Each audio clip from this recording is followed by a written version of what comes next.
After about 8,300 miles on my 2021 Harley Davidson Pan America, it's time to put on some new tires.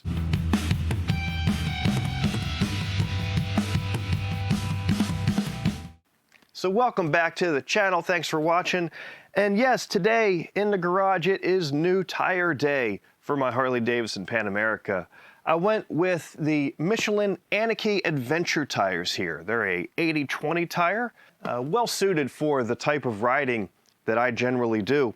And again, very similar to the Scorcher Adventure that Michelin makes for Harley Davidson. Same rubber compound, same overall construction, and a very, very similar tire tread pattern. So let's get started. We're going to go ahead and start with the rear tire first. Now, of course, the center stand that comes standard on the Pan America Special, super easy to have the rear tire off of the ground, so you can do this. I also like to wedge a board underneath the rear tire just to help support it once we pull that axle out of there. And then break this rear axle nut loose, and we'll need a 36mm socket for that. Usually you can break it loose without having to secure the other side, but if you do need to, that's going to be a 32mm socket to hold the left-hand side of that axle. Now, before we can take this nut off all the way, this little E-clip needs to come off. So a little flathead screwdriver will carefully pop that off. Before I pull this axle out and drop the wheel, I'm going to take off the rear brake caliper here, and that is a T40 bolt that is needed to remove those screws or bolts. And just lift that up off the brake disc and set it to the side. Make sure it's not hanging and putting any stress on the brake line there. That's good. Next, I'll remove the nut and washer from the axle. And then back out the axle adjusters on each side all the way out so that we're getting as much slack on the chain as possible. And then push the wheel as far forward as you can and work the chain around off of the rear sprocket. Of course, being careful not to let it get bent or kinked in anything. Now we can bring our wheel all the way back. Now we can give the axle a couple taps with a rubber mallet so that we can pull it out the other end. As you pull this out, you are going to free up the wheel speed sensor on the right-hand side and a spacer on the left-hand side. So just be prepared for those to drop as you pull the axle out.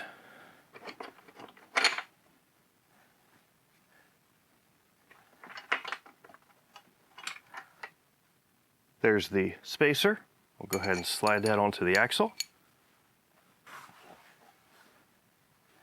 And over here is your wheel speed sensor. With the rear wheel off of the bike, we can go ahead and remove the rear sprocket and isolator assembly, inspect for any abnormal wear and tear, and just set those aside. To change this tire, I'm going to be using my Nomar tire changer. What I really like about the Nomar tire changer is not only does it make the job of taking off and putting on new tires a lot easier than working with spoons, but every surface on this machine that comes in contact with your rim is made of a plastic material so that you don't leave any scratches or accidentally gouge the aluminum of your wheels. First, we're going to let the air out by removing the valve core with a little valve core removal tool. And then set it up on the bead breaker of the tire changer, making sure to keep the valve stem away from where you're going to be coming down with the bead breaker so that you don't have the tire hitting the pressure monitor on the other side of that. We'll go ahead and give the tire a healthy spray of some tire lube.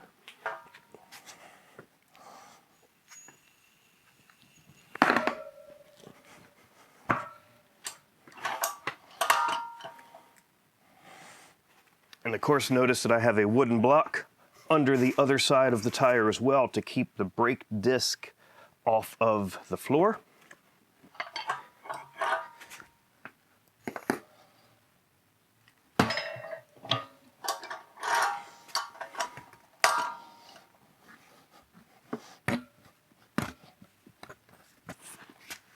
Flip.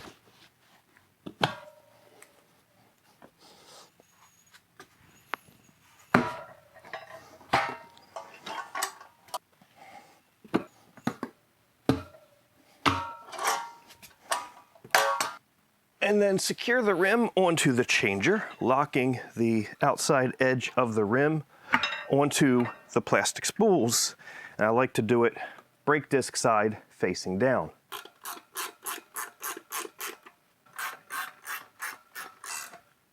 This tire changer comes with two different size sets of spools. This shorter set works for your standard cast aluminum rims, but it does come with a taller set that works well on the Harley Davidson laced rims that have that thicker lip, as you can see here. All right, to start pulling this tire off, we'll start with getting some more lube on here so everything moves freely.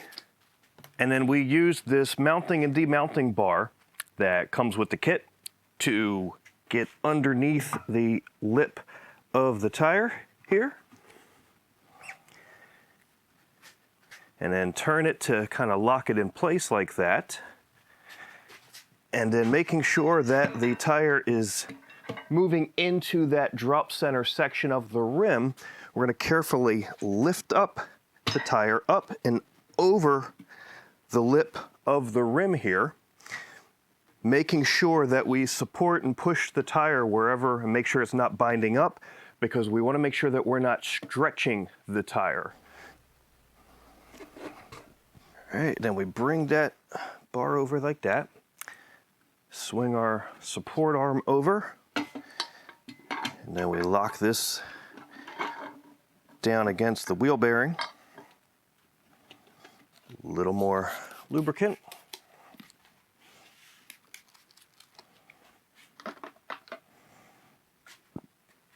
And then we just bring this bar around,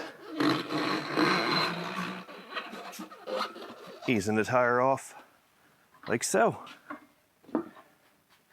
Okay, now we just got to do the bottom bead.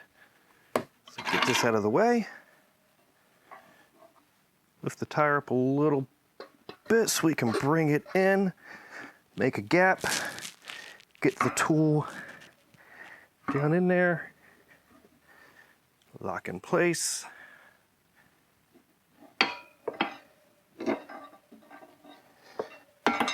Bring the bar back over. Make sure to get the bottom of the tire up high.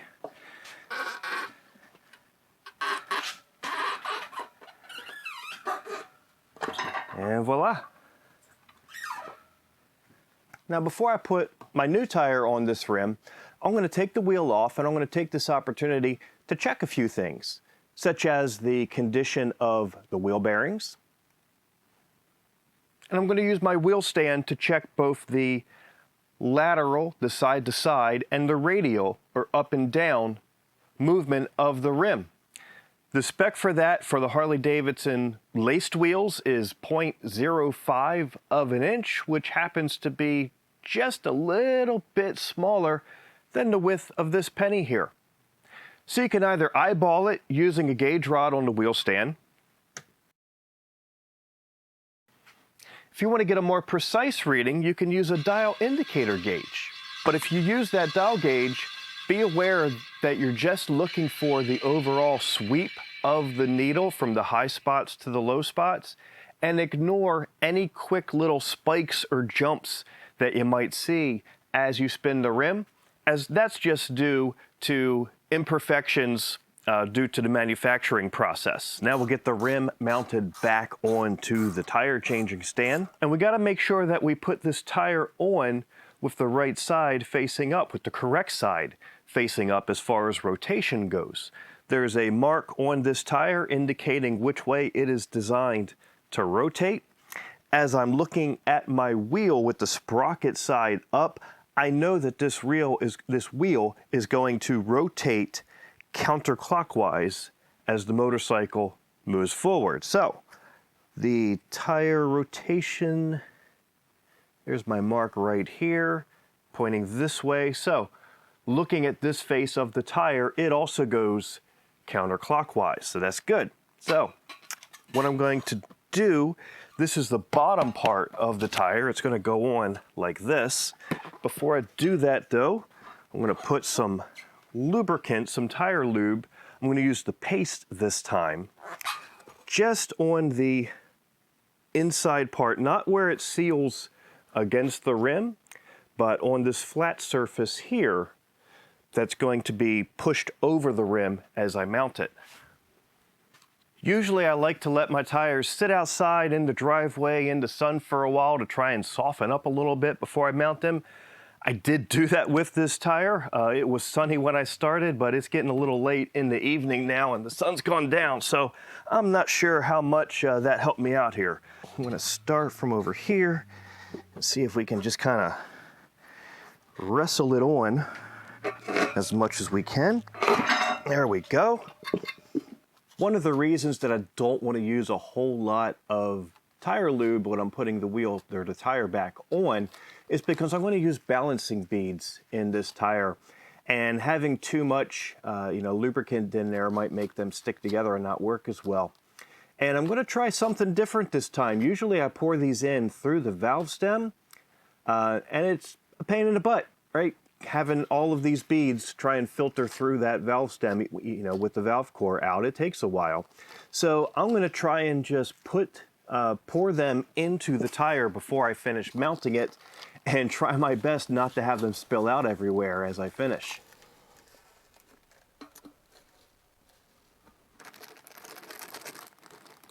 All right, a little bit of tire gel on that inside surface again. Now I'm going to use this mounting bar again. I'm going to use the opposite side that has the two prongs. This part is designed to help mount the tire. So we stick these, we get one side of the tire pushed underneath the lip of the rim, slip these in between, and then we walk it all the way around to finish mounting the tire.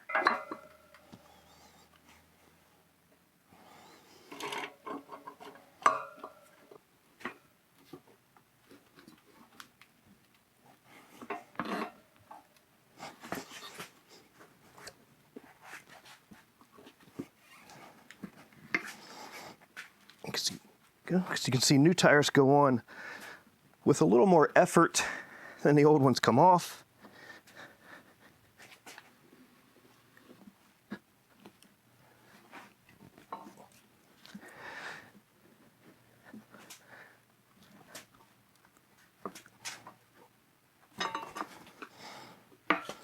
There we go. All right, the wheel is on. As you can see, sometimes even with good tools, they can still put up a bit of a fight. The issue that I was running into for the most part was, even though I had the top of this tire pushed down and getting into that drop center of the rim pretty nice, I had some sections of the bottom kind of getting hung up, especially where these clamps are. And once I came over and lifted this one up and let it shift, that's when the rest of that tire fell into place.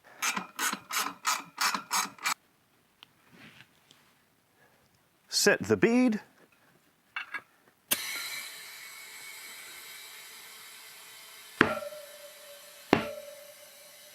Put the valve core back in. Remove the wheel weights. We don't need them anymore since we're using the balancing beads. Set our final tire pressure, which is going to be 42 psi for the rear.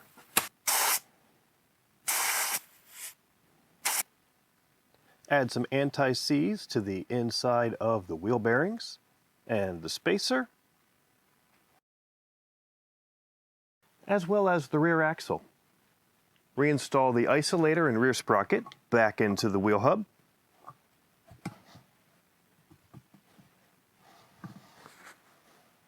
Then slide the wheel assembly back into the swing arm. Get that spacer back in position. Start the wheel axle through the adjuster, in through the spacer.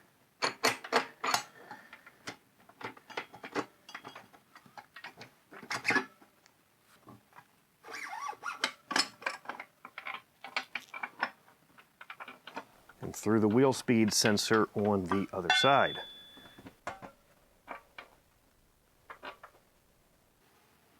Pull your board out of the way so you can freely spin the wheel. Push the wheel all the way forward and begin working the chain back across that sprocket.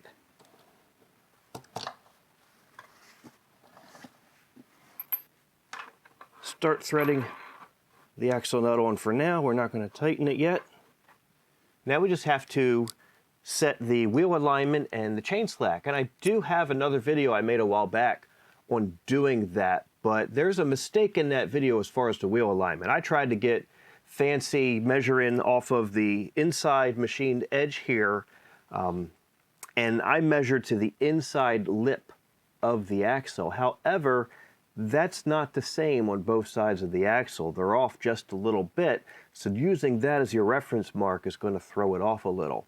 The proper way to set that adjustment is to measure from that machined edge to the outside edge of the axle adjuster on both sides. Once you have this measurement equal on both sides, you know that your axle is in good alignment. From there, you can continue setting your final chain slack, making equal adjustments on both sides of the bike. So if you make a turn on the left-hand side, make that same adjustment on the right-hand side. Right? Continue making those adjustments evenly until you get your chain slack within 50 to 60 millimeters. Remember to reinstall the rear brake caliper. Torque for those bolts is going to be 15 to 18 foot-pounds. And torque for your rear axle nut is going to be 95 to 105 foot-pounds. And then install the E-clip. Harley Davidson recommends using a new one. And that's it for the rear. We're halfway done. Now, of course, to remove the front wheel, I need to get the front of this bike up in the air. I'm going to use my jack for that. But before I do, while the motorcycle is here nice and stable on its center stand, I'm going to break loose all the bolts that I'm going to need to remove, starting with a 8mm hex for the brake caliper mounting bolts, a T45 to loosen the pinch bolt on the bottom of the fork, a 22mm hex to loosen the front axle, and then I'm going to use a T40 to remove my skid plate. And in place of the skid plate, I'm going to mount this metal frame that I made that's going to give me a wider surface to be more stable as I lift the bike using my motorcycle jack. With the front wheel now off the ground and the bike secured on the jack, I'm ready to finish removing the other things on the front end that we need to take this wheel off, starting with the brake calipers on both sides. And then secure them out of the way so that they are not hanging by the brake line here. So again, I have a block of wood underneath the wheel here so it doesn't just drop. Check and make sure that the pinch bolt at the bottom of the right side fork leg is still plenty loose, and then we're ready to finish backing out this axle, again using a 22mm hex.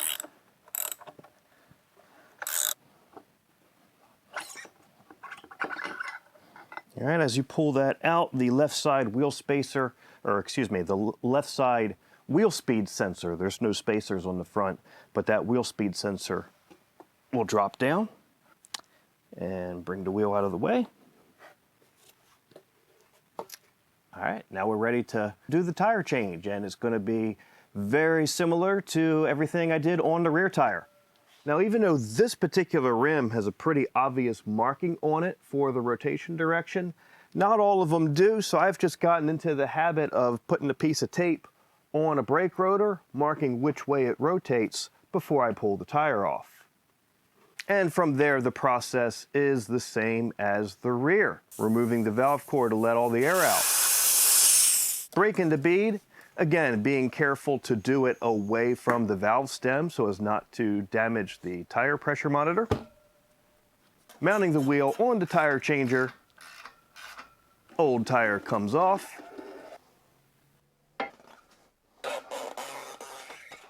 Then again, before putting the new one on, I'm going to check out the condition of those wheel bearings and double check the lateral and radial runouts. One thing I forgot to mention when I was doing the rear, many tire manufacturers will have a dot somewhere on the sidewall of the tire to indicate the where the tire is the lightest weight, because they don't come out of the factory completely perfect and symmetrical weight-wise. But Michelin actually doesn't. So if you're using a tire that has that mark, it's recommended that you line it up with the valve stem, because generally the valve stem is kind of the heaviest part of the wheel to balance each other out. But Michelin claims that their tires are pretty close to perfectly balanced out of the factory, and they don't give you that marking. So it doesn't really matter which way it goes on, of course, making sure that you're good to go as far as the rotation goes. New tire on. Add my balancing beads. Mount the top side of the tire.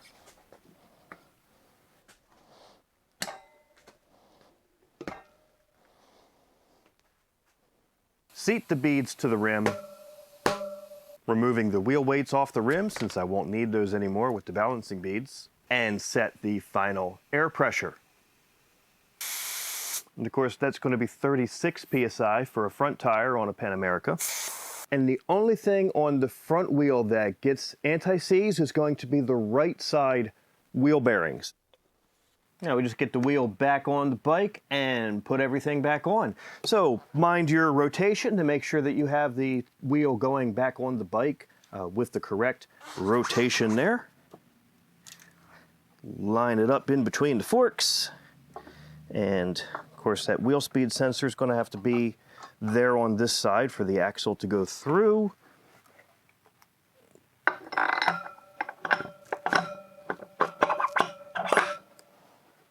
And it can be a little tricky holding everything in place to get it all to line up here.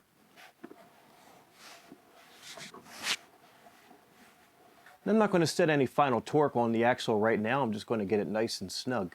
For your brake calipers, you're going to want to just slide those back onto the rotor and get those bolts started. And we're just going to run them in finger tight. We're not going to have those tightened with the wrench at all.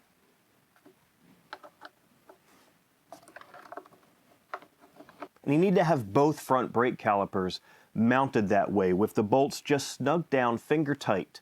Because they're radial mount calipers, you have to have pressure applied through the front brakes as you set your final torque specs, which is going to be between 28 to 38 foot-pounds. Remember to release the front brake and then lower the bike back down so that it's on the ground. Then set the final torque on your front axle. That's going to be between 74 to 81 foot-pounds.